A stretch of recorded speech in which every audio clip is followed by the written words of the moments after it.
So, damn it, I hate that thing. But so gas prices. I just want everyone to go around before we start. You don't have to say where you live. How much is like an average gallon of gas cost? Like just around your house? I don't have a clue. Yeah, Really? it's like $4. About 280. 280. Damn. So that means it's bad because I'm at 465 out here. Jesus Christ. 465 a gallon. Yeah, and then they charge you if you use your debit card. They charge you an extra 10 cents. I didn't know that didn't happen in other states. Oh yeah, and there. If you look at what it costs in Europe, I mean, there's a long way to go too, man. Yeah. But, what do you? A long way bad? Like long way. Oh yeah, yeah. You know, like everywhere in Europe, it's like $20, a liter or whatever. That you know. Yeah, it's way expensive. They give it to you in a damn gas station drink cup. Like, here you go, sir. Yeah. Mason jar. Yeah. That's ridiculous. Yeah. I remember when I first got my license in like, I must have been like 07. And it was like $5 here then. I forget what happened. Like it was some crazy like oil situation that happened. But that I remember in like 2007, that was the worst thing ever. It was like $5 a gallon. I just got my license and I had like $5 of gas for the week. So it's like I couldn't even do dumb shit with my license, like because of gas prices. It was just nuts. Yeah, what was that? I forget. Yeah, it must have been some kind of like oil shortage or like a crude oil situation. I don't remember what it was. I was 17 years old and really didn't care. I just looked at the damn placards outside the gas station. I was like, what the fuck? But yeah, from the 5 to the 6, we be in the mix with that rare candy paint job on the whip. I need food for the kids, money for the rent. Fuck a lockdown, baby, I can't do that shit. And I don't never vote, cause I'm fucking broke. And either way, I know the police ain't gon' leave me alone. On a plane by the visit Glen and Crypto told me I should bring the Glock with me. So I packed up my piece and I'm sliding. Cause we might get caught up in a riot. Middle finger Trump, middle finger Biden. Fuck a left, fuck a right, is you riding? Know you love to see it, dudes rocking. Ain't no politics, baby, we just talking. From the birds to the bricks, we be in the mix with that rare candy paint job on the whip. Who you with?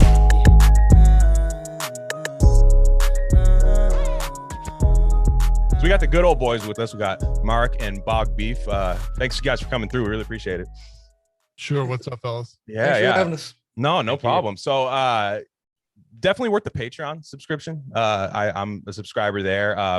Originally listened because I saw that's where Jeff went on, and I was like, oh, that's cool. I'll check that out. And then I'm hooked on everything else. I like Caesar now.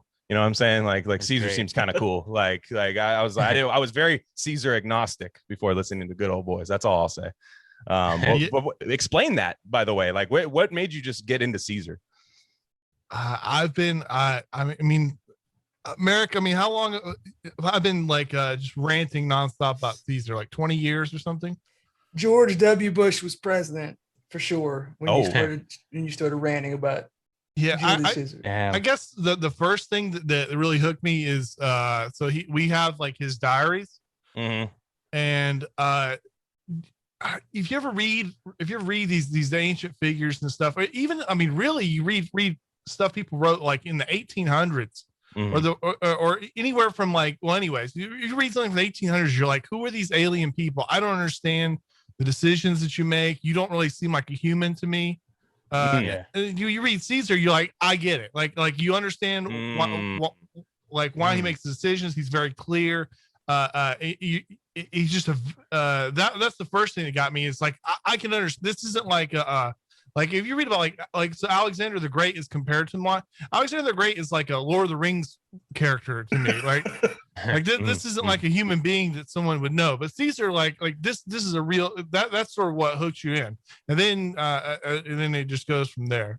Yeah, he's not a lawyer. Like if you read Cicero or other, like they're very lawyerly. Like so that was pretty much their deal, right? They were essentially like if you were a big political figure, you were like today basically a lawyer, an orator, or whatever. Caesar doesn't write like that. Caesar writes like he's just the facts. I mean, they're not literally facts. He's writing a memoir that's like a political thing, but the way he writes is like it's extremely accessible. That makes sense. When you get in, there's so many layers to the other thing is it's just how much like when you read the academic stuff about him. I have a friend that was a librarian. So, they see all these sort of papers coming in, all these books coming in and stuff. And they would send me like, I would always complain just nonstop. Cause like whenever you would read these academic papers about Caesar, they're like, they're just so trolly. Like they'll like he was saying. So like, in Caesar's diaries, like if he's like, if you have half a brain, you can tell when he's like making a when he's like making an argument, like if he says, well, hey, look, I was the good guy in this situation. Okay, we understand that's not like a fact that we can go check, right? Yeah. Oh, they will write every time there's a sentence like that. There will be 10 papers saying, "Is this really true?" yeah. Like, they're just nonstop trolling. The Academy loathes them, and they adore Cicero, and it's just a really you can draw a lot from it, and this where there's all these reasons why there's like even like after the period where Caesar was around, like paper was not around as much. So like from this time period, paper was everywhere. There were books everywhere. It was easy to write. So we know like tons about this 100-year period where all this action went down too, which is helpful. There you go.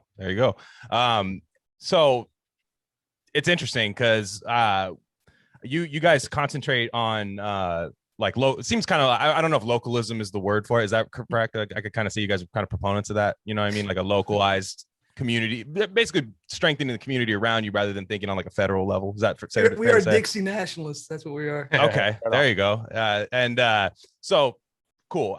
We're the same way. I don't know if we would travel the same road to get there as you guys probably, but I think that's cool when you can focus on one part of a community and stuff. But we had, I don't know if you guys are familiar with Adam Lear. Are you guys familiar with him? Yeah. We had him on. He loves your guys' show. He was talking about that. He said that one thing, and I don't technically agree with what he was saying either. Like he was saying like localism is kind of just like nostalgia and nothing else, like trying to go back to that, what do you guys think of that? Because I don't, where I'm at is like, okay, even if it is like, it's better to have a strong community around you. That's even if you like get to the point where like, damn, this didn't do shit for the rest of the country, but we're cool, Have you ever read G.K. Chesterton? No, but he references them a lot. Yeah, which is odd. Well, yeah. then if you're listening, Adam, like remember what Chesterton said about this? He said modernists, progressives, liberals, whatever, are always saying that you can't turn back the hands of time, right? That's the whenever this comes up, you hear that exact argument. Like this is nostalgia. You can't go back in time. And Chesterton says, well, if men create society, it's like a clock, and you can turn the clock hands to wherever you want. So if you do say, hey, guess what? We're turning back the clock. We're gonna go back 100 years.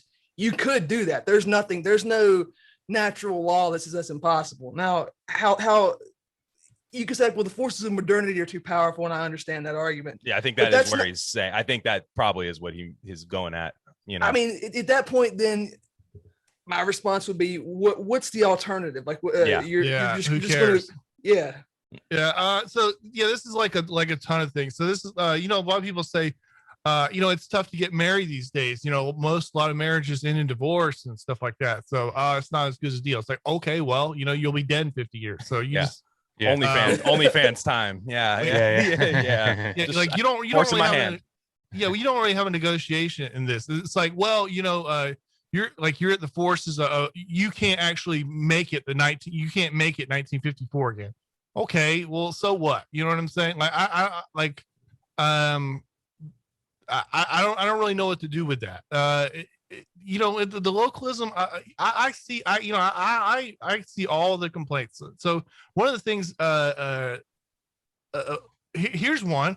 If I was like Stalin and I'm in charge of the entire, charge of everything. Yeah, I want less localism because I can control things more. Right. Yeah, obviously. Okay.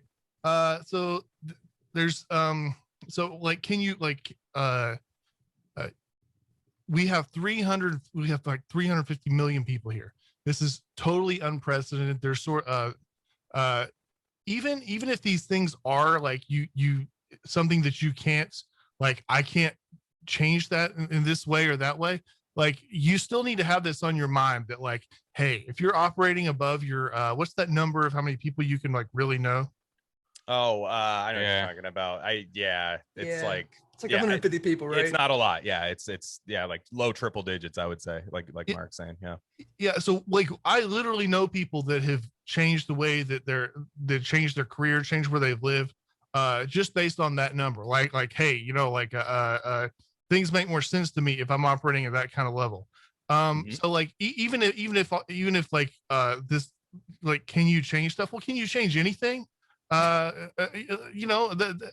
You pretty much got the same problem there. So it's still something you should have in mind. Second off, I mean, the political force of localism is just active today. So there's a governor who says, we're just, the entire world's going to lock down. We're not just going to do that here. Yeah.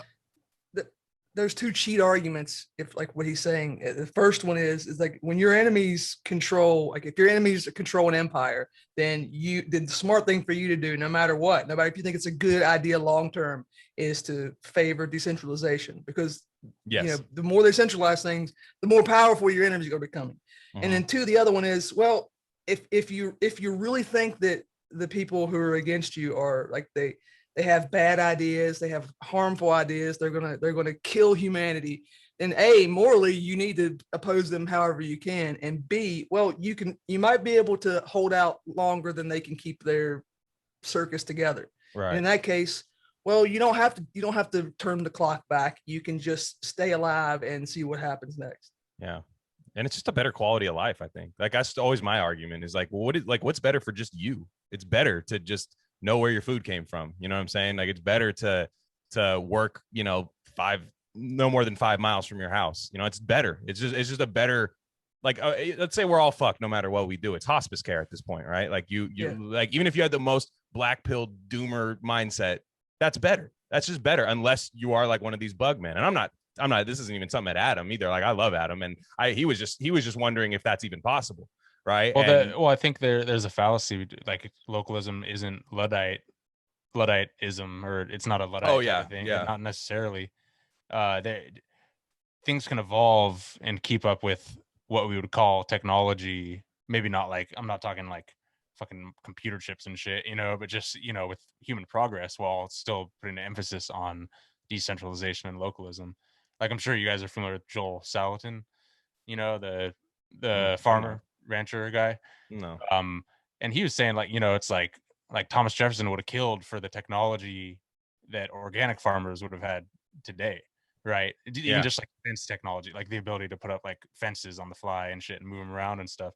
Just a little example like that, which every farmer across the board uses, right? Whether you're, whether you're like, more regenerative or, more mainstream kind of thing. So it's like, it's just a rejection of the harmful aspects of where we've evolved, I think, is what localism is more than anything. That's a great point. Like, Thomas Jefferson wouldn't have had a problem with that. He was very clear about what he had a problem with, financialization, banks, and he wasn't wrong about that. It's not like no one saw these things coming. Yeah. Oh, a long time ago. Huh? And they weren't. I don't think they were inevitable. I don't like that argument. Oh, these things were all inevitable. Well, I mean, I guess it's possible. People didn't want to leave their farms and go work in factories in the 1800s, but they were forced to. So I mean, the black pill is maybe this is like this is just how it's going to be. You don't have any choice. But why live your life that way? Yeah. The only thing that could happen is you can make the prophecy come true. It's weird when you think it's inevitable when it happens to you or your country or your community or whatever, but then you see it happening. I don't know, somewhere like in like the same thing, like, like it's happening in India, let's say, and we can see it, how it's created by the elite, and it's guided and steered in that direction. Yeah. And of course you're just like, oh, it doesn't have to be that way. It totally. So I don't know. That's a weird thing. I don't know why that is exactly, but yeah, it's a great point. Yeah. That distance creates a lot. So we were talking about, we were talking to, we interviewed Angela Nagel a while ago, and cool. she was, she read this paper by this guy. He had this phrase, sense making, and I think a lot of that localism stuff, it comes down to that. We live in basically just the speed of communication, the world, and the amount of people in it. It's just insane. It's totally insane. And so here's the complaint I don't. So going back to the marriage thing. So the thing where it's like, well, you should just give. So what I don't want to give into it is like an argument's like, well, you should just give up on this and just give into that thing. Well, I don't see that so I see it with the marriage thing. When the marriage thing, it's like, well, you're not going to get a better offer, and there's no like mindset thing. You're not going to. I don't think you'll be better off dying a Sigma male, right? That doesn't exist, by the way. There's no such thing as Sigma males. It's not a real thing. It's betas that are coping. I just have to let you guys know that. Oh, the Sigma thing is sad, dude. It's not real. No, yeah. I looked. You just see that video where it first came out. It was like they had that funny 3D graphic of the tiger. Mm-hmm. I looked it up, and you could so we were like a year into the lockdown, and the guy explains that like the Sigma male, like what this is like an alpha male, but he can live in a world where like he doesn't have any friends. Yeah. Which is how your mom would describe her kid who has no friends, like when he was 5 years old. You know what I mean? They'd be like, yeah, well, he's kind of like a Sigma male, like a really good kid. He has a tough time making friends. Just to a different beat. Yeah. What's up with these? I always gotta get to know him. Yeah. I've seen at least like 3 infographics explaining to me what a Sigma male. I'm like, who makes these fucking infographics? On like lonely men that have no friends. Like, those like cartoon fucking like scroll like PNG file type bullshit. It's like, yeah, man. That's kind of eternal. So I always talk about this. The people wrote a lot of books back in the Roman times, blah blah blah. The most the books that survive, we love Caesar, Cicero, and all this kind of stuff. The most popular books by far in those times, 2,000 years ago, were self-help books, how to get girls, the same shit, right? 2,000 years ago. Damn. Really? Yeah, I didn't know that. That's crazy. That's why I guarantee the market for stuff like the Sigma male stuff. What it feels like, this is like somebody like, okay, this is like a custom a customized version of this sort of how to get girls stuff. That stuff's eternal. It'll always be super popular. Those guys that do that, they probably make tons of money and shit. That's just a permanent thing. Yeah. People always gonna want that shit. Well, like what they're trying to do is like, so like there's like this concept of the Sigma male would be like, it's like it's out. Sorry, okay. Can you hear me? Okay. Sorry. Yeah, you're fine. Cut out for a sec. Yeah, go ahead. Yeah, the concept of like Sigma male kind of looks like if you're an alpha male or whatever, and you're not in charge at that moment, but you're in the process of taking over, then I guess you could look like that. But like if you think of these like great stories of the past or whatever, like it's always at the end the guy he gets the girl, he's in charge, he's respected, he's loved by people. Like he doesn't go off for the rest of his life being like a loner. Like that's just like you said, that's not a thing. And Well, where it comes from is so that what makes you an alpha is sort of your relation to other people, right? Agreed. Mm-hmm. Right. So, and this is the thing that like these pickup guys, they have this phrase that says that men don't determine what alpha is, women do. And so this is where there's this is the thing that's like so if there's like a whiny singer and like he doesn't have sort of the qualities that other men respect, but women love him. They're like, well, you just have to deal with it. That's alpha, because that's wrong too, though. By the way, like, Prince is an alpha male to me. Right, but these books are written about people. They're guys trying to get laid, dude. So, true, fair. He didn't have to try. That's what I'm telling Merrick. They couldn't play guitar like Prince. Yeah. Well, right. You're like, I don't respect those qualities. He's not an alpha male. Okay, so in this stuff, getting laid, then that 90-pound guy is alpha, right? Right. Yeah. I mean, but yeah, it's true that you don't get to decide what is virtuous or what's good. Like you don't get to decide who you are. Period. Other people, you can decide what's virtuous, but you can't decide what's alpha. Women choose that. No, they got no. You don't decide who you are. Like the people around you and your community decide. Like you like your place in community is not what you think it is. It's what other people think about you. And if those people like the PUA guys, and I'm not talking about the authors because like they're just trying to sell books, but like that's pickup artists, right? That's those guys. Yeah. If you think that like women like that women or one sex either way decides that, you're just wrong. It's like this is the okay. Counterpoint. Okay, counterpoint. It's the perfect platform. I'm sorry. Like you guys have picked no better spot to debate this. I'm in my opinion. I'm just letting you guys know. Bob, go ahead. Sorry. Okay. Who do you think would you consider Napoleon an alpha? Yeah. Yes. He's kind of a tryhard though, right? Okay, so he couldn't get laid to save his life. Yeah. Damn. Women didn't find him sexy. That's rough back then. Yeah, and you know he's like God Emperor of Europe, and they're like, nah, just not really feeling it. Like this is the big. How do you negotiate with that? Is they choose? Because the opinion of your peers and where you stand with them is just as important as the opinion of women. True. Well, okay, so you know he comes back from Elba. People fall their knees. They say, "Oh, please, lay Emperor, please save us." Women like, yeah, he's not doesn't really flip my cookie. Yeah, he reshaped Europe, and like Wellington cucked him. I get that. I see what you're saying. But yeah, he's still alpha. You don't get to decide what is desirable to women, but that doesn't mean that that's the problem. Like making that the determination of like a person in the hierarchy is crazy. It would be like saying who's the best arm wrestler or whatever. Right. You can't do it that way. Yeah, well, I mean, this is within the context of these books on like how to get laid and shit. So that's all. Who cares what they think? Who cares? Yeah. Napoleon's got like a Napoleon he didn't have got that hidden, but he's got that hidden bookshelf. He doesn't want anyone seeing him read those books. So he's got. You pull one bookshelf and it opens up for his pickup artist library, like it slides open like a James Bond movie. Yeah. Tales of the Alpha Male. What yeah, I told you to clear this out. This is from the last guy. Yeah. The Napoleon one. Oh, that burns me out. I mean, he was so baller. When they took when he took whatever town had the Mona Lisa, he had that mounted over his toilet. That's raw.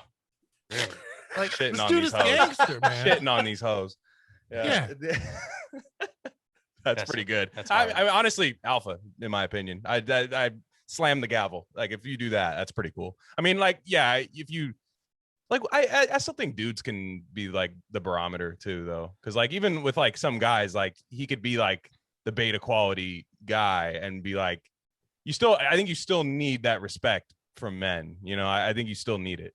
I don't know, man. Really? I don't know, man. There's a lot of I saw a lot of these, these dashboard confessional bands and stuff like that, man. Yeah, I mean, well, what are we talking? I mean, I still think everything's a scale, right? See, here what we do when we first started this podcast, we have a scale. It's called the ABI Alpha Beta Index, collaborated with Cambridge Analytica. I won't go into the nuts and bolts, but anyways, it's still in beta testing. I don't like calling it that for obvious reasons, but like everything's in a scale, right? So for me, like one of our first things we did was we took all NFL coaches, right? And we did their ABI rating for that year. You know what I'm saying? Like round two's coming, by the way. Round two's coming. So net, like, are you net alpha this year, net beta? So like for me, like probably, Dashboard Confessional, like who are we comparing Dashboard Confessional to? We can't compare them to like 70s rock legends that were like Led Zeppelin. Yeah, we can't. We're not comparing that. We're comparing Dashboard Confessional to like the Shins. You know what I'm saying? Like, and that's what I'm saying. Like you have to like. So even Bog, as you're saying, the Dashboard Confessional, like, look at these fucking guys. You know what I mean? They, like, yeah, of course, dude. Like, they look like they sit like knees together. You know what I'm saying? Like one leg over the other. But in that field, you don't know. And I'm not. This is not pro Dashboard Confessional. I'm just saying. Yeah, when your competition's Jared Leto instead of Robert Plant, it's a lot easier. Damn. Yeah. My wife saw him on a plane and he was wearing makeup, and it was just like, to be fair, like if nobody questions that about you, like you might be kind of alpha. Like if everyone's just like, everyone's like, because otherwise you're kind of like, what's going on here? Like Jack Skellington's on my plane. I have no idea. Like, wait. Yeah. There's another one. There's no respect from guys. I was talking to Oliver Bateman. Earlier today. What's left? Yeah. He knows everything about wrestling, and he writes all these big if a wrestler dies, he writes the whatever they call the piece, the big one, oratory or like the memoriam or something kind of piece. Yeah. And he was talking, there was this one wrestler who was like he wasn't even like the best or anything, but he was pretty good. But he was the kind of guy that so like he basically did this job because like he wanted to hurt people. So like anyone who like had any pull like wouldn't wrestle him. And the guy's just sort of a psychopath. It's just sort of doing drugs all the time, hurting people, like just like all these interviews to other people, and they're like, this is just like like he didn't have like homies and stuff. They're like, this is just a bad, like a Manson person you need to stay away from. Yeah, he had no problem with women, by the way. Just dudes. Yeah. And that's not uncommon. I mean, dark triad fucking personality. Yeah, like the psychopathic. What does dark triad mean? I've seen this thrown around as a meme, but I don't even know what it really means. From what I understand, it's like you're like sociopathic, you're narcissistic, and I forget the other one, but it's basically, yeah, you don't give a fuck, and like a certain strain of woman just eats that up, kind of thing, according to the theory. Which is probably true, and who's the Nazi guy in Norway that killed all those kids? Breivik. Right. So Breivik. Yeah. So this is a guy who slaughtered like 50 children, like probably the greatest crime in hundreds of years. They say that like the marriage offers and love letters he gets, like they have to bring him in like with a wheelbarrow. Yeah. Oh my God. Just. Or Ted Bundy, right? Or yeah. Like classic example, same shit, basically, right? Yeah, women didn't have a problem with him, famously. No. Yeah. But that was. So I think that is hilarious. I'm glad Bog, I think we completely just blew past your point you were making on localism, and just I'm a dog watching a tennis ball, but I will bite if you start bringing up alphas and betas. Yeah, no, that's fine. Yeah, with the I guess with the localism thing, it's like any of the complaints, they're none of them are wrong and stuff. However, I still I don't see how this isn't like a good game plan, B, something to be thinking about all the time in terms of how you coordinate your life. Especially, like I said, I know these friends that have literally changed the way that they live, move from one place to another, and it just seems to be a good way to go. I don't disagree at all. And I think that's still like net better, because like, there's so many things I see on the internet, and I don't want to get in like too much detail, but like there will be something like they'll be like, hey guys, like it's like a new woke term will come out, and they'll be like, hey guys, we're saying this now. You know what I mean? But like, okay, you look at like, maybe you click on their profile and you see like, okay, this person lives in San Francisco, California, or Austin, Texas, or somewhat like a big city, and like maybe that might catch on a little bit there. But like the Des Moines, Iowa guy who goes on Twitter with following 15 accounts and has 4 followers, who literally just follows like 3 sports reporters, you know what I mean? He's not going to be like, we're saying that word, you know what I mean? And a lot of this stuff that, like, ironically, I think like the wokeness stuff that gets rolled out, like if that was really a genuine plan to actually be implemented in society and have it like make society function better, it would work better in a local level. No. Oh yeah. In terms like, of I'm sorry. Like say like, this person is this, identifies as that. I'm not trying to get too far in details here, but like if say this person identifies as this, like this within your own community, if you live in the apartment complex, like, yeah, I like that person, that's fine, sure, you know what I'm saying? But I don't have any connection to you other than a random thread I saw you in. I don't give a shit. Absolutely. When we talked to Angela Nagel recently, the guy the article she wrote on Substack about that fennel fellow, he lays this out pretty explicitly. He says that essentially a culture or civilization is a shared story. It's something that we can all agree on. It's the glue that holds us all together. Mm-hmm. And what they're doing, it doesn't have a shared story. There's no consistency. There's nothing that binds people together. The reason why, what you were just saying about I also don't want to get no. We all knew what I was saying, but sure, gotcha. You have no idea what the rules are today. They're different than they were yesterday. They're going to be even different tomorrow. Sure. There's no continuity. There's nothing that binds people together. Localism can offer an alternative to that. We like talking about DeSantis in Florida. He's governor. Now he's a cynical politician, whatever, but he's making moves to shape how much of that leaks into Florida. And I think that if he can do that, then there's no reason that other states can't do it, other localities can't do it, because I think a key aspect of what you said, like, this stuff gets cooked up at Harvard or whatever, right? And it gets repeated down through the universities and through these this messaging system. If you can cut that messaging system off, even to a small group of people, then you can preserve something. Now it's a tall order, but it has to be possible. I think everybody understands this stuff. And if we want to go to devil's advocate left argument, okay, mayor of every city, mayor of every left, mayor of every city in America is left, and they do like from the extreme end, you have like Portland, San Francisco, where you just radically change the idea of crime. Yes. Or you can do what's that thing where you don't talk to ICE? Well, you don't talk to them. Yeah, you kind of like no cooperation with local law enforcement. Yeah, I see. Yeah, I got you. Yeah. Well, we have plenty of like so like the mayor of Dallas, like it has a very firm understanding of localism. The anarchist collective in Portland or whatever, like everyone understands. It's very simple. I like my thing is keeping things simple. I think if you have decent instincts, which not everybody does, you have decent instincts, you can sort of get a feel if something's going to be good for you or bad for you. Right away too, instantly. Like it's not a well, let's see how it works after 6 months. Everybody is going to be like this, but Sai, you live up in Portland, like you see all this shit happen, man. Like what? You haven't been that long. You haven't been there that long, so I guess you haven't seen it from like the advent of like like since you've been alive. But I mean, you've probably seen so much shit change. Well, it's funny because in my personal life, like I live part of a small household of like. I'm in my own spot, but we're all in the same, there's like 7 of us. We're like hyper local. And I really don't honestly do much outside because I don't really vibe with the Portland aesthetic much. And, I'm not an anarchist. I hate wearing my fucking mask. It's like one of the places where you have to. It does look like you're hiding away from the anarchists right now. Yeah. That's I like people will see this on YouTube. That roof is so low. I feel like you're like almost doing an Anne Frank against the anarchists here. Yeah. Like it's I promise my ceiling's higher than 3 feet. It's all right. I love it. Yeah. But if it was, it'd be cool if it wasn't. But but no. So I think so. I mean, like you said, we all get it intuitively, no matter what part of the political spectrum we're on, which is something Nassim Taleb talks about.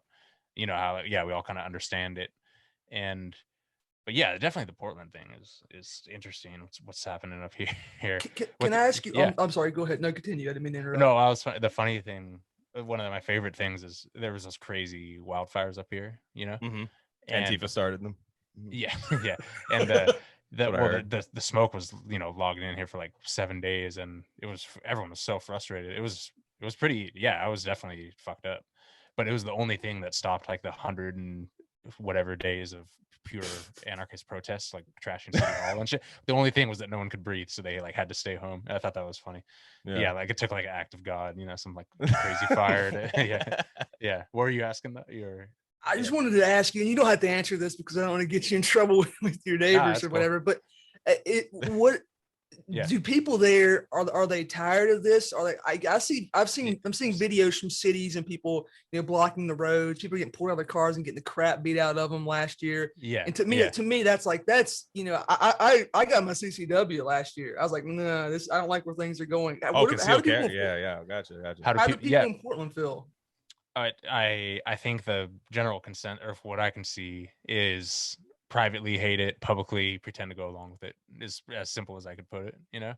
So you're saying they're like, you're saying they like are like, oh no, you can't do concealed, or what are you saying, like against the anarchism, like the anarchist kind of crazy shit going on? Everyone's like, this is dumb, it's played out. It's like, it's just not, it has no goal, it has no anything anymore. But like, publicly you can't express that because it's culturally you're like a racist if you say that or something, or like a MAGA person, right? Despite it being all white people doing exactly that. Well, that's the funny thing. I've never like almost all exclusively. Well, that's the funniest thing because we grew up in the in the Bay, where it's like it's not perfect or anything, but it is very diverse, and there's something you get with that you don't get other places.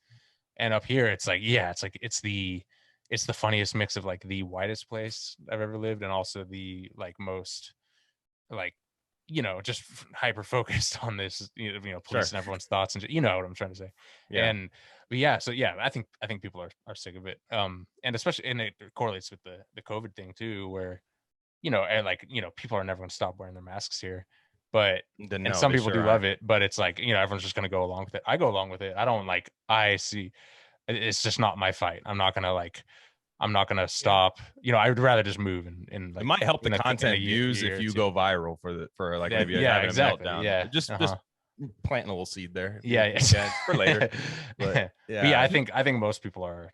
It's the classic. You know, it's like what we've talked about before, Glenn. You know, especially in the fancier neighborhoods, like the classic like BLM sign in the yard, but across the street when you see a black person kind of vibe. Yeah, you know? And then they're calling to get the homeless encampment swept out. They're like, does this number show up on your guys' records? I don't need it to show up, but can we get people out of here? Yeah, I'm in the heart of the Bay Area, like, and so, you know, to transition to this, just a couple more things I wanted to talk about with you guys. Like, I live not far from San Francisco, so everybody, you know, Twitter's funny, like, even, and a lot of our listeners are not from California. They're like, a lot of them are from the South, and like the South and the East Coast, Midwest, like, so that was always weird to me because I always thought we were so like West Coast and stuff, but and just the fact that maybe it wouldn't resonate otherwise. But people were like tagging me and like sending shit to me. They're like, this is how you guys get down in San Francisco. I'm like, yeah, literally every day. Like, and it's not like normalizing it or anything, but when I saw the guy on a fucking Huffy bicycle going through a store, like stuffing shit into his bag, I'm just like, oh, I might know that guy. Like, I'm not saying like, it's weird. And, you know, a lot of stuff has been said about San Francisco, like Prop 47 passed, I think in 2014, which basically made like theft under $950, I want to say, a misdemeanor. Like, just no matter what. Like, no matter what, I think it doesn't matter if it's from a corporation or if it's from like a small bit. You could take a fucking damn generator from a locally owned hardware store that might cost like $6.99 or something, and just get a slap on the wrist, basically. And like, that's not good. You know what I mean? Like, that's not. I'm sorry. Like, I see people saying like, oh, dude, like, it's like, first off, like, if you're a leftist and you think that you're like an epic fucking stealing is good ACAB leftist, if you're that person and you think your own city making that law, which you probably oppose that city's government, I would think, like, in largely in almost anything, but them making that law, it's like, it can't be good for you. Like, it's weird. It doesn't make any sense to me. And it's I'm not sure you're ever going to be able to, like, it's kind of like the localism thing. Like, you're still going to have some version of this San Francisco to keep going. Because I'm more concerned about the completely sanitized San Francisco. That's what scares the shit out of me, is when I go to like these neighborhoods that, like, yeah, you know, like Hunters Point, which is by old Candlestick Park where the 49ers used to play. Like, it's a slum, dude. But like, at the end of the day, like, those were neighborhoods for a while that were they were doing okay. You know what I'm saying? It wasn't, you know, a picket fence neighborhood or anything like that, but it worked. And now it just gets wiped out for like every business that gets built out there looks like the Apple Store now. It's the scariest shit I've ever seen. Like I go in and get a coffee, and it's like the Apple Store, and I order it on a tablet and stuff. And like, that's always scarier to me than like Walgreens getting pilfered. And like, I understand why, if you live somewhere else, you're like, what the fuck, man? And I'm like, I'm not excusing the behavior, because I do think you should, if stealing has been bad since the beginning of societies, like, it's not, this isn't like hard to say. It's bad to be a person that steals things habitually. You know what I'm saying? It's just not good. But I got a kick out of people freaking out, like, honestly, even though maybe I'm just a little desensitized. So I'd like to hear your guys' take on that. Yeah, sometimes I forget where we're from, you know. Yeah, exactly. Like, I'm just like, that happens. I've seen a guy jacking off at a store before. Like, it happens. Like, it sucks. Yeah, it sucks, but it happens. Which, by the way, is another one of these. I mean, I wouldn't even label that localism. Just the fact that, like, there's not really, like, it's like, it would be totally okay if West LA and South Alabama have different standards of things. You know what I'm saying? Yeah. However, like, everyone, we all have to sit and watch, glued to our TV, waiting, or not the TV, but, you know, the Twitter, like, oh, you know, did this crime go down in Portland this way or that way? Because that's going to be used as law everywhere. Blah, blah, blah. Yeah. Okay. So going. Okay. First off, like, okay, with the stealing thing. Okay. First, I would just totally take off. Like, when people say morality, like, okay, do we mean, like, is this guy going to go to heaven or not? No, that's not what we mean. We mean like shared values that sort of, like, so we can, like, you know, you ever walk down the street and you see, and it's just maybe not many people are out or whatever, or, you know, it's night or something. You walk past another guy, it's about your age. You do that sort of head nod thing. Okay, and we don't really know, and you know what's going on there is like half of us, part of us is caveman. The other part of us is like trying to live in this world where we drive cars and wear clothes and shit. And we're like, hey, I see you. I'm not going to try to kill you. You don't try to kill me. Let's keep going. Right. Yeah. Right. Okay. So that's one of the things I would put them, because whatever happens, like in terms of is it a sin or not. Okay. That's between him and his religion. And shit, absolutely. Right? Yeah. We're sort of worried about like the environment that's created. Things like that. Now, like it is totally possible that you could have this law, because by the way, that law, I'm pretty sure that there's a thing called the Safe Cities Initiative that's in place in at least, I believe, in Dallas and Houston, probably Austin too. So like but it's like $300, right? So misdemeanor, you can take $300, but no one's really like there hasn't been really like abuse of it or whatever, and everything's just kind of fine. And that just so doesn't seem like there's a problem. That could be the case there.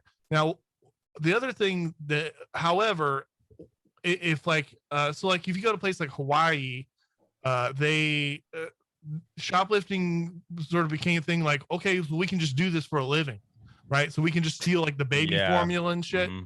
And they just sort of organized like, okay, well, if it's just a misdemeanor, then like, go get your cousin to do it, and then I'll do it, and we'll just make sure it's $900, blah, blah, blah. And then sort of people adjust. Then you go in and you see these, you ever see these gas stations where you walk in and it's just like, you can't like touch the candy bar. It's behind like bulletproof glass. Right. Yeah. And tungsten carbide steel, everything, because people just adjust to it.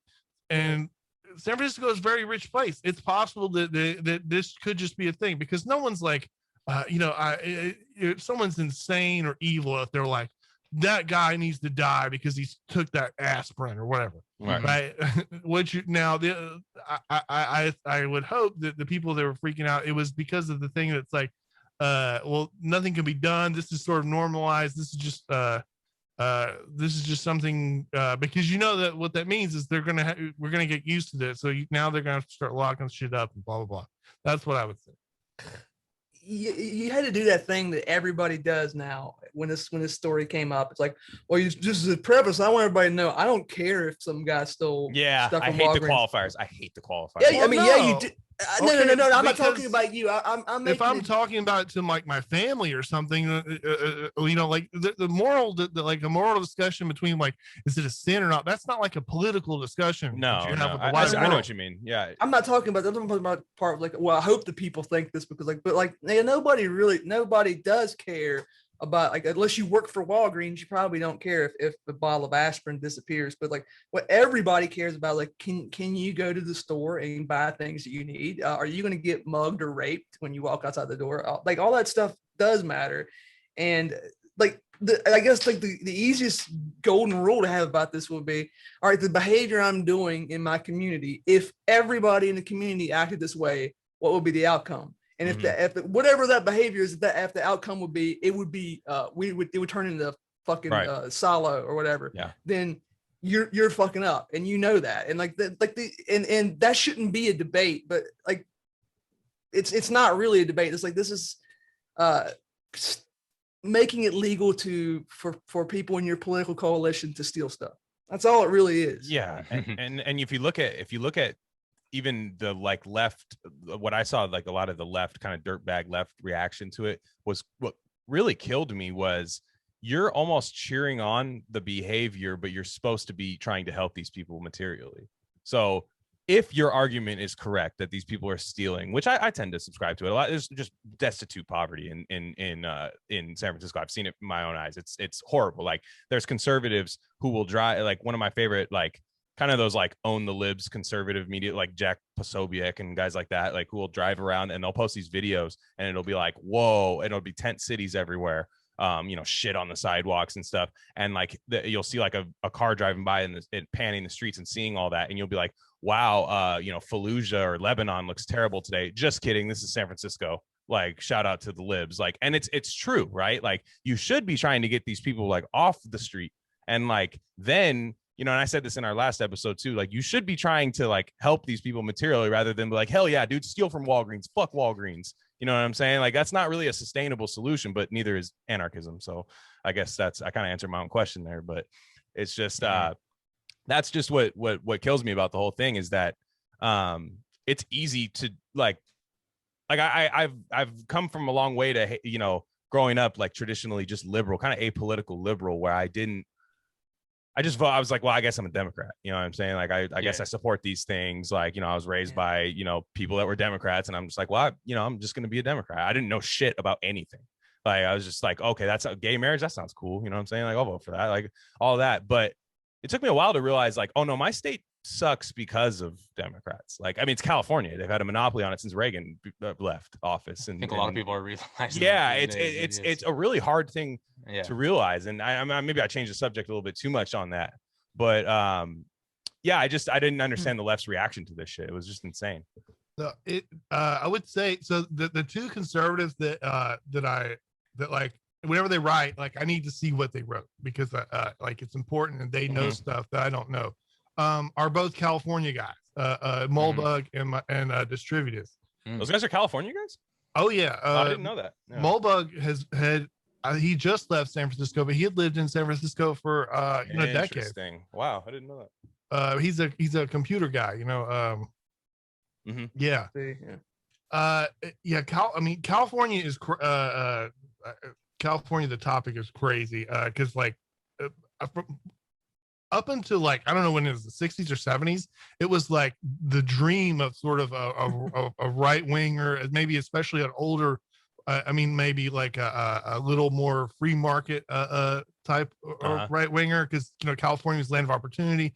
You know, like LA was like a cow town 50 years ago, right? Big time, yeah.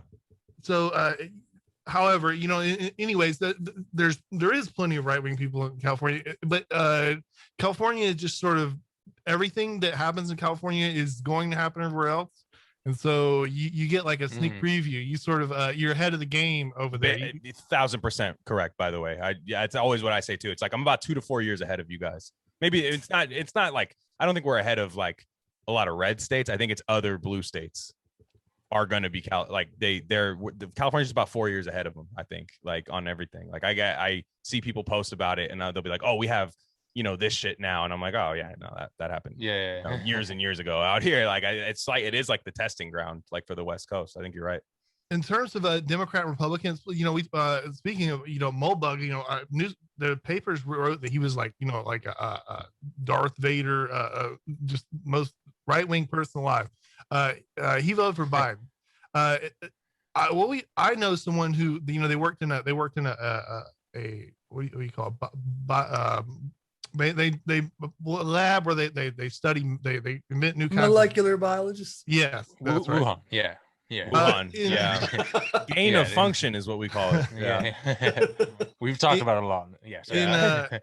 In San Diego, because that's where all that shit goes down. And like there, you know, when a Republican becomes president, they get less money, right? They get less grants. Right. Like right. You should be an idiot to vote for a Republican.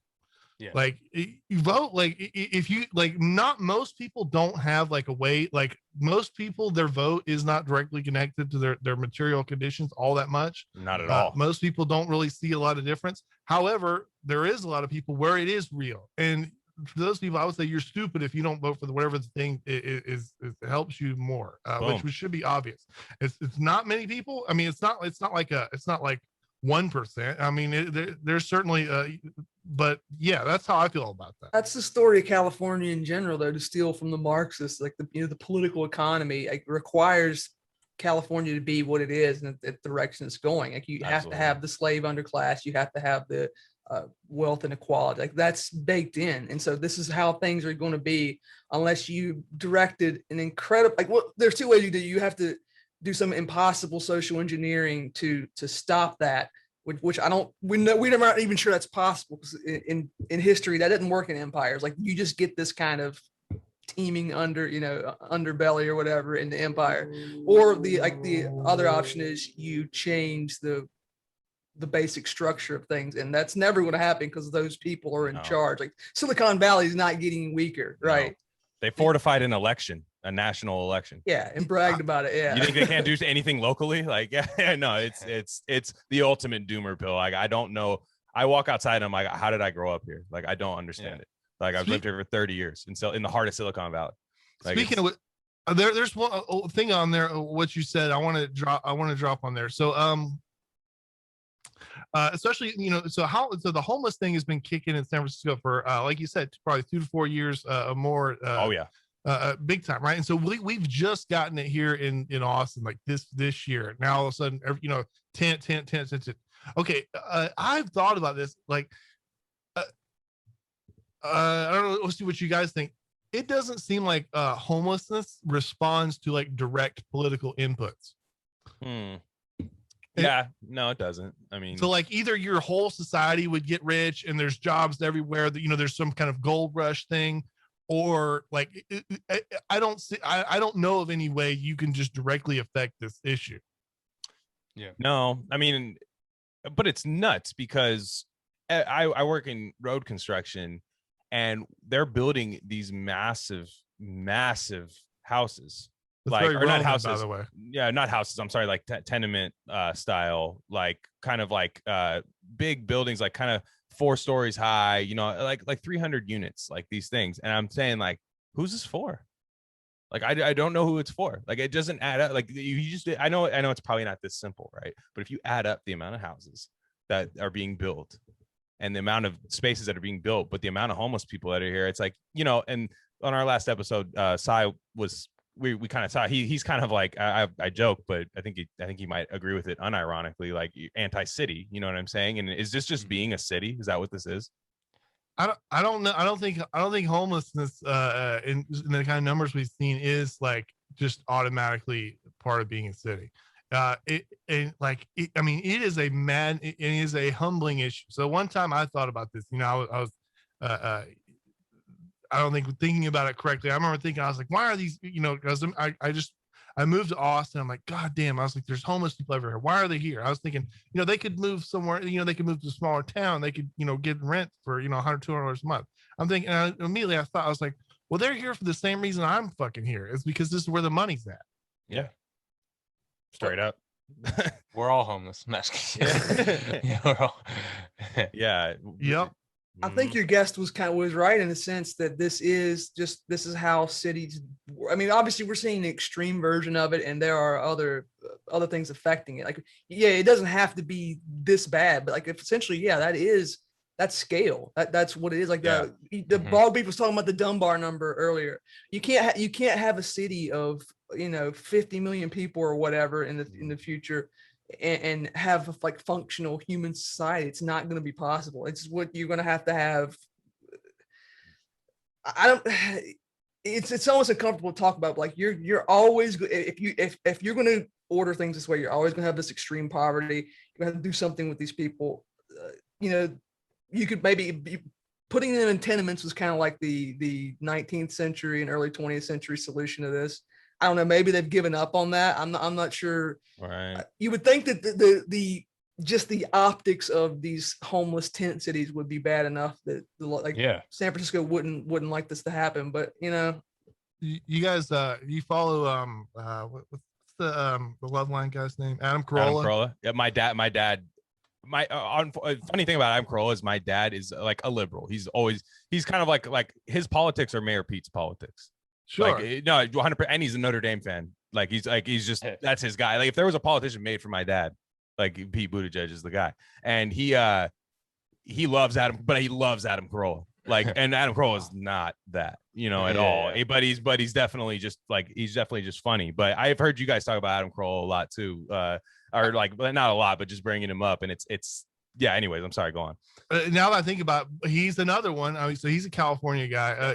His mother was like pre-woke, so she had a degree in Chicano studies, like nice. Back in the 70s. So like back before that, I was just thinking, he retweets these the homeless encampments there in California getting more aggressive and stuff. There was one that was amazing.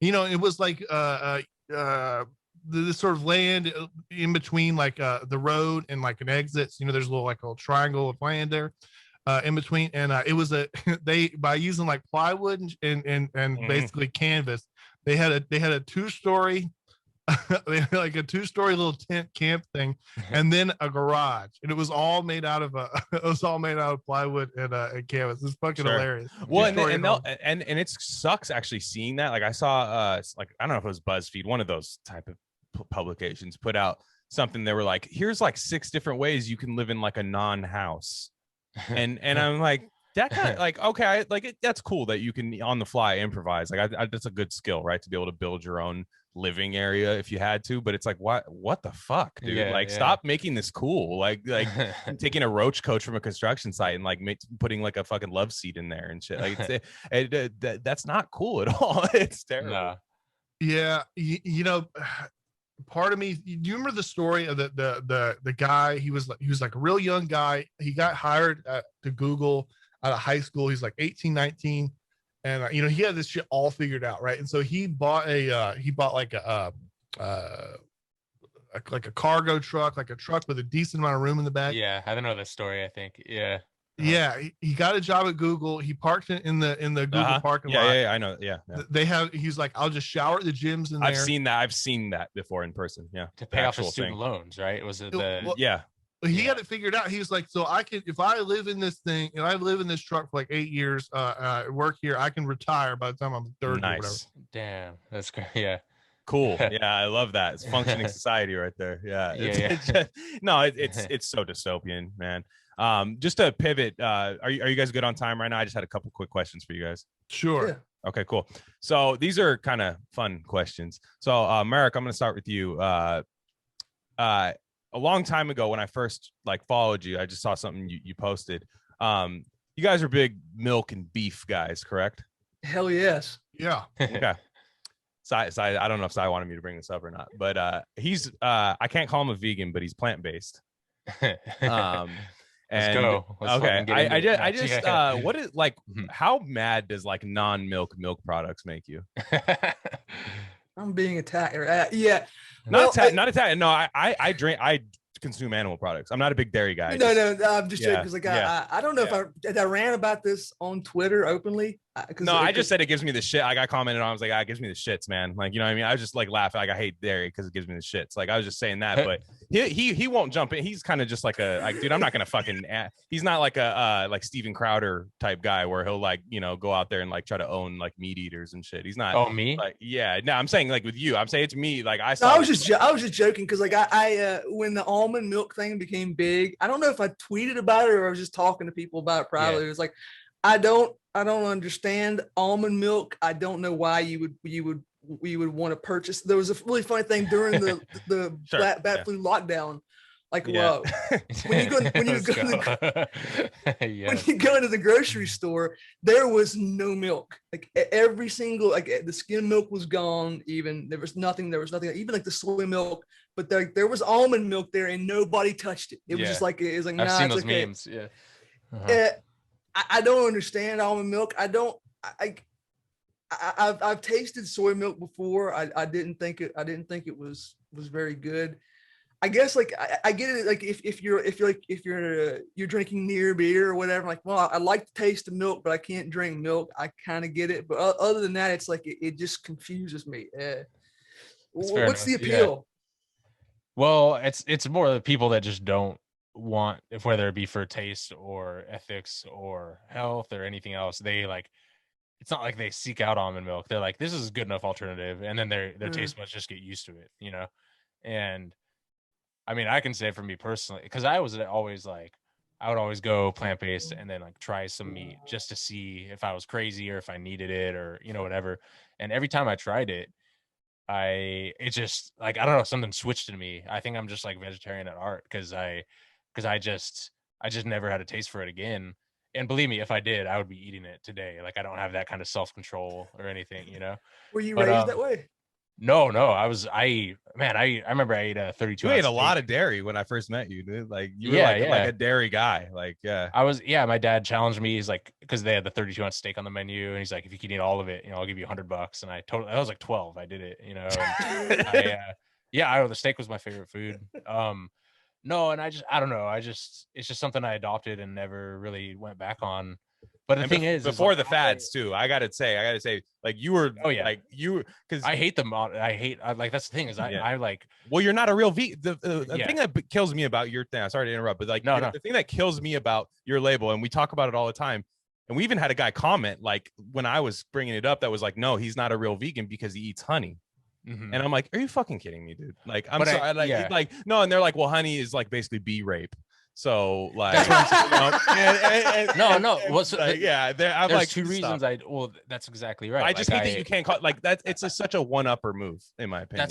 So like, I don't take the label precisely because number one, because honey rocks, and it's great. It's objectively good. Yeah. But number two is precisely so I can distance myself from people like that. Nice. I don't want nothing to do with anyone that's like is hyperbolic like that when it comes to that shit, and but the funny thing is, like, culturally, because I was like I don't know how you guys feel about like GMOs and Monsanto. I'd wager a guess,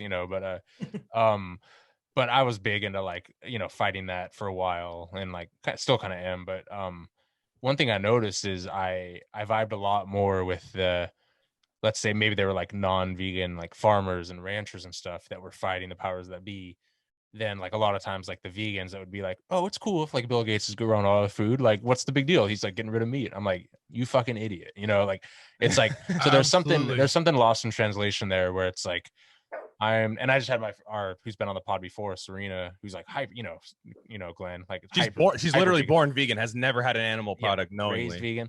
Wow. And she might have got a blow dart of like gravy to her neck one time, like somebody assassinated her or something. But took 5 years of her life. You know that guy. So that guy, Distribuous was talking about. So he's like a real religious guy or whatever, and he approaches politics and religious thing. So one time, they asked him like, you should debate this big vegan guy on YouTube. And he said, why would I debate a vegan? He says, like, they're pretty much the only other people that sort of approach politics from a moral basis. Interesting. He's like those that would be more my friends than anything else, because like we're the only people that sort of see it that way. I totally understand that. There are huge problems with the way we consume meat, right? So what like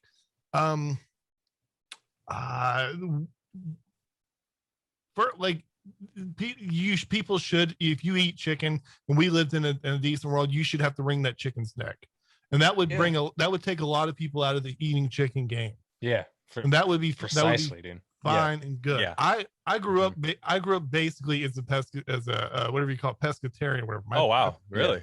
So my family is in sort of that kind of business, right? So there was always like unlimited seafood all the time. So that's basically all I ate growing up. I told I'm especially beef slaughter is way more intense than a lot of people know, which I assume you obviously know. He knows. Yeah. Well, it's interesting. Definitely I got the respect for the hunters, and the people that do it. And we're just so distanced from our food, be it animal or vegetable, and I do think that, like everyone trashes the ecology thing. I see a lot of ranchers kind of trying to debunk the vegan, whatever, be it.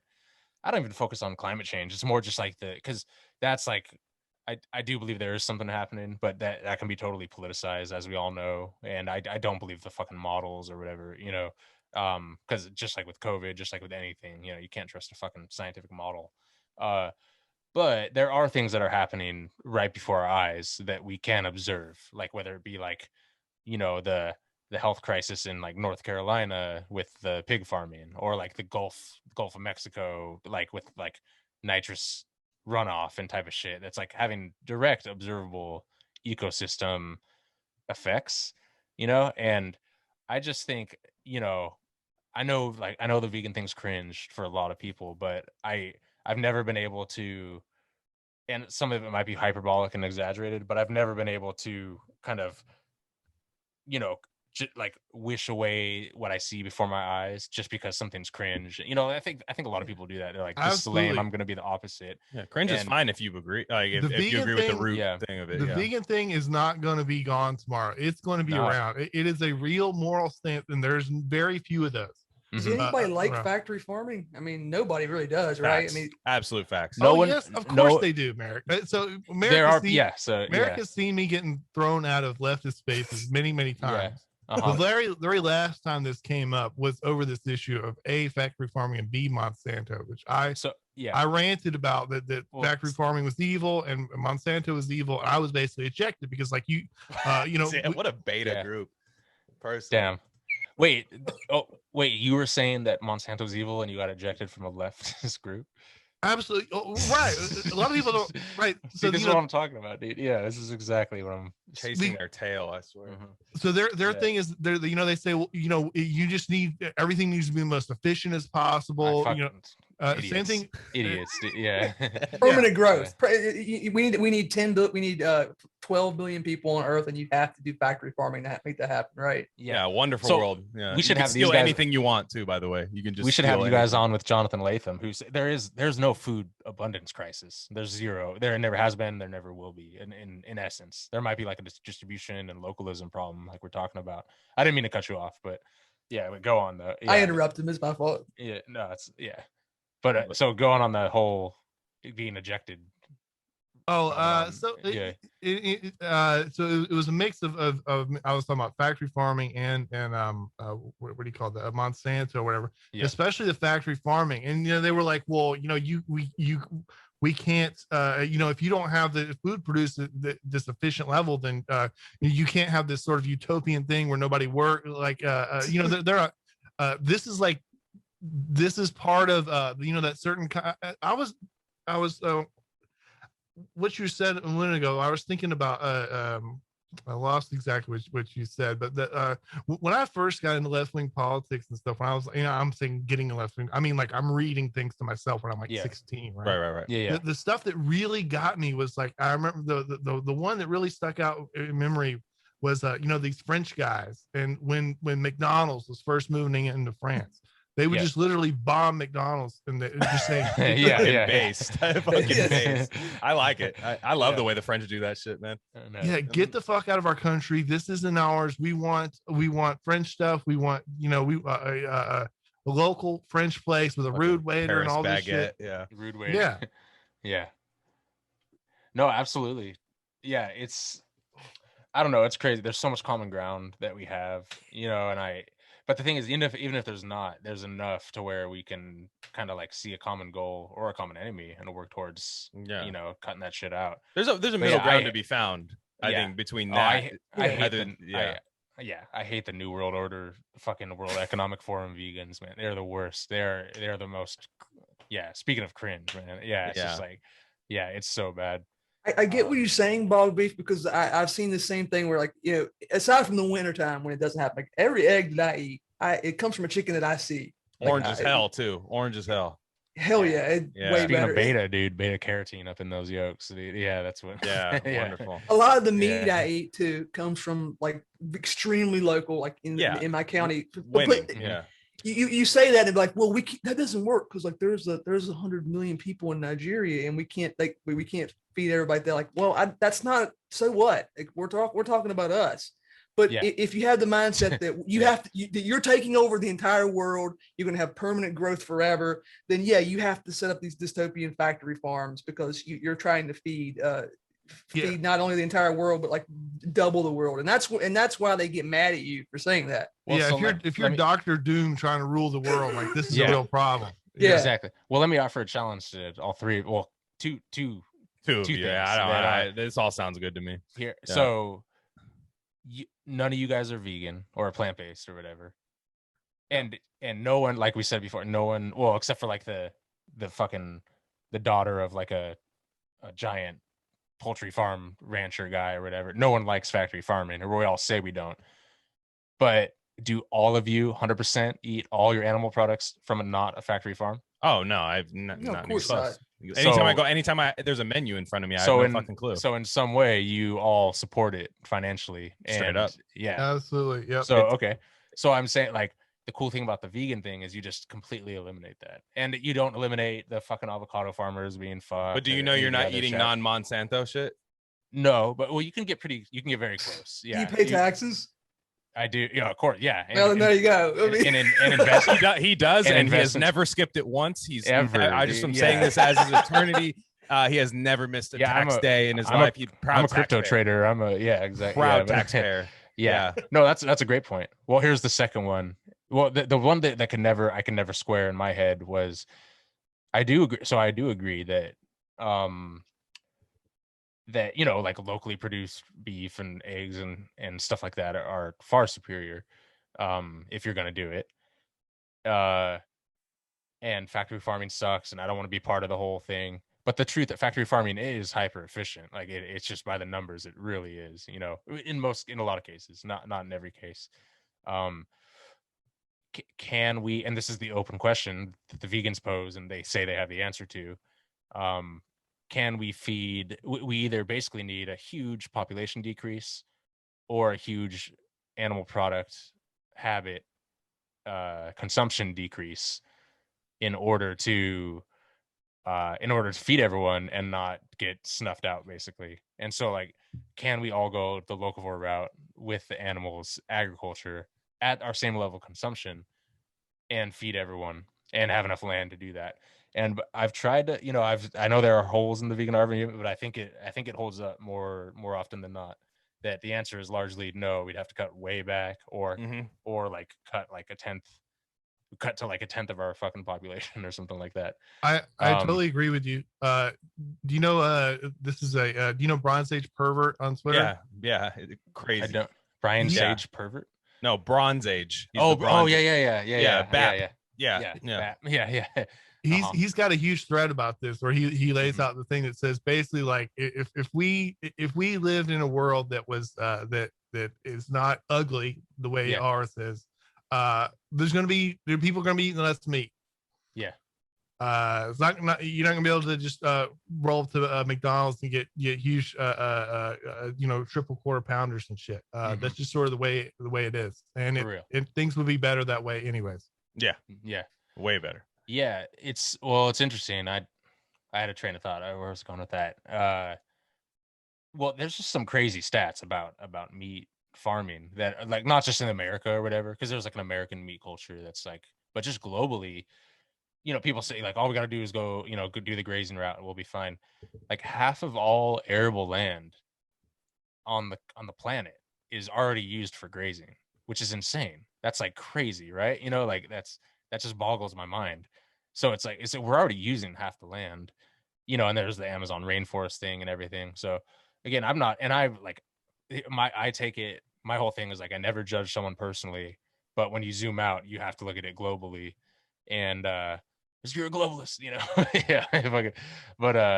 But no, there's some interesting, I don't know, I can never square that thing. So that's kind of why I remain. But also I know that that's not the reason why I just stay doing it because I like it, you know. No, and you've said it in the past. You said if I liked meat, I'd eat it. Totally. Yeah, exactly. Straight up. Which that's the most. If everybody picked that, I don't think we'd have as many vegans personally. Yeah, I agree. Man, dude, if you have moral convictions about, I mean, that gets you out of bed more. I mean, you hang on to that, dude. That's awesome. You talked about I just like to know the truth about this shit. You talked about the bees and that guy saying that it's bee rape that was ridiculous to eat honey. My whole thing, this is why I don't fuck with it. Like, you know, there is an industrial bee industry that pollinates all the fruits and vegetables in the whole country. And they're basically like sugar water bees, way worse than the way we treat fucking where you get backyard honey from like a farm stand or some shit. And I like the raw local stuff too. Like people like where I could buy it from the guy who's like has the bees. Well, what I'm saying is like, yeah, exactly. I love that too. All the vegans are eating like the fucking peaches from the store that are pollinated with the real slave bees, if you're really going to get semantic with it, you know, like, so I mean, it's just no one's consistent. It's impossible to be consistent in this world. That's true. But you made a good point. Like you can't have this system and you can't have people locally sourcing stuff. That's true. You're absolutely true. That doesn't work. My counter to this is always, all right, I know from my family, we've lived in the same place since the 1700s. I know from stories. Wait, what did my grandparents eat? What did my great grandparents eat? What did my great grandparents, like, what do they do? Like, they have recipes, they have I have stories, you know. I knew my great grandmother, blah blah blah. You get where I'm going. Totally. So like it's for some reason it's incumbent on people like that to change everything in their life, because at some point in the 20th century, the people in charge of the United States decided it wanted to be a global financial empire, and that we're, you know, that we the thing, like I would have no problem if we could wave a magic wand and give up the empire and go back to our very humble, rustic, or I would love that more than anything in the world. They didn't ask for it. They didn't ask for it. Yes, I would much rather be a poor agrarian country again than an industrial powerhouse. And that's like that's what gets me, you know. That's where I think I'm with Mark. Like I think that's like you said it in a way that I didn't know could be said, but I pretty like, to me, I think that's a feasible way to live society. Because I like eating meat. Fuck, it tastes good. Shit, you know what I mean? Like dude, Trader Joe's carne asada, man. We gotta, fucking. We did a school project that involved that for Spanish class. I bought Trader Joe's carne asada to make traditional Spanish tacos, and they were like, "Yeah, that you understood the assignment." and nonetheless, Trader Jose's. Yeah, exactly. Forgive me. Yeah. Well, okay. So last thing, one more thing. A quick question for Bog Beef here, because I saw there was a tweet from Bog Beef the other day that had. I responded in a cordial way, but I was mad on the inside. And I got a bone to pick with him. Bog Beef's a guitar guy. I've come to that. He's a guitar guy. Is that correct? Oh, really? Yeah. Okay. Nice, guitar dude. guy. Yeah. So you're kind of like a gearhead too, audio wise. I listen to Good Ol Boyz. You're always talking about like old school equipment and shit and restoring stuff. Yeah. I like to tinker with shit. Yeah. Gotcha. Okay. Now you had a poll. You put a poll up. Keith Richards versus Jimmy Page. Like, no. Give me my piece for a second. No. We're gonna go. Here's what happened here. When I see, like, to me, that's like Tom Glavine against a T-baller, like, you know, or like in baseball, it's like, what are we talking about here? Keith Richards? But anyway, sorry. Clarify what you were gonna say. I just had to hate on you for a second. Right. So this is this is like one of the old, like the only reason I posted it because I can't remember why I remembered it, but this is like the oldest like culture war battle that I knew of. Like this is like and people reenacted it back in the comments. And basically this is the way it went down in the 70s. The 70s to be like, okay, who's better, Zeppelin or the Stones? Someone would say Zeppelin, and the immediate response was, "You're a fucking nerd." No, you're right. Yeah. There is sort of a beautiful kind of symmetry between these two bands. So especially when you think of so Jimmy Page is just obviously just straight up virtuoso, right? So he was like a studio musician. So any Agreed. kind of a polka band comes in and says, "Hey, we need you to play this part for this record we have," he could do it exactly perfect. You know, this is just someone who's just all he knows is doing this thing. And then you have Keith Richards, who's like, okay, what is the easiest way I can get by on this thing? Yeah, okay. You're right. Yeah. So if I get rid of a string, you know, so I remember there's a bunch of big acts that whenever they would open for him, they saw him do that, and they were like, okay, you got to teach me that, because then I can play the guitar too. You know, so he plays with 5 strings and it's all tuned to a chord or whatever, you know, so then it's like anybody can play. Anyways, and they produce, just get it done. So he's just like, okay, I just want to get it done. Just get the song out there. Right. Produced a lot of amazing songs like that too, which is it's a very awesome kind of Bloods and Crips thing. They're just 2 totally different ways to go about selling a shitload of records. Yeah, I fuck with that. That's cool. That's a good nuance you added there. I'm not gonna lie. I'm not mad anymore that you. What kind of axes you got? I like Telecasters mostly. Same. Yeah, I gotta tell it. Yeah. I have an old Warmoth Telecaster build, parts type shit. Warmoth is the shit, man. I love Warmoth. Yeah, they go hard. Yeah. So it's a thin line though. It's not I like the thin lines. I like the solid ones too, but the FL is cool on those. Yeah, they're light. I like light Telecasters. That's my thing. Yeah. Well, you're from fucking Texas, so that makes a lot of sense. Yeah, exactly. Yeah. Exactly. And I've got a Warmoth is doing a body for me right now. I love Warmoth. They're awesome. That's fucking cool. Yeah.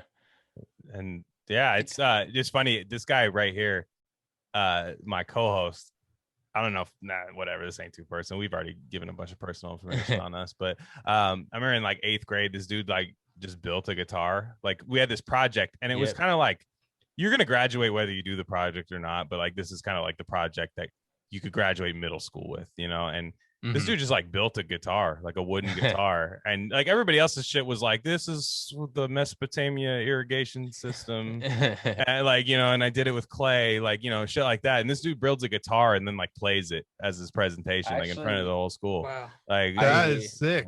Well, 8th grade, we're talking 13, 14 years old, like just nuts. I actually still have that. That guitar was bad, dude. That guitar. I think it's down there. I have the body for it. I need to not the neck and everything's all gone, but I need to restore it because I got the body. So that's bad. A huge flex. Yeah, you should. Yeah. Well, it was cool, but also like, to be fair, like my dad is a fucking master craftsman, woodworker, shop guy, so I had access to all that, and he like helped me do. Yeah, your dad built guitars. Yeah, he was a luthier too. Well, that project actually. He started a luthier company. After that project, he hired like another luthier guy because he got bit by the bug. Brian May did the same thing. Him and his dad made a guitar. Queen, right? Yeah. Yeah. And then they realized they were like, hey, well, this guitar kind of kicks ass. We could probably make some. That's badass. That's dude. fucking cool. Yeah. Brian May's cool. Doesn't he play with a dime as a pick, like a fucking like a coin? Yeah. That's his thing, right? Yeah. So that's cool. That's fair. Well, shit, guys, I really appreciate you coming through, man. I knew this would be a good one, man. I listened to Good Ol Boyz for the first time, I was like, I like these guys, man. Like there's enough I disagree and there's enough I agree on. You know what I mean? Like that's what I like. And do it again soon. Yeah, we'll have to do it again sometime, man. Appreciate you guys coming through. Please subscribe. Drop all your links, guys. Just anywhere you guys can be found. Let them know. Yep. Check us out. Patreon, Good Ol Boyz. Yep.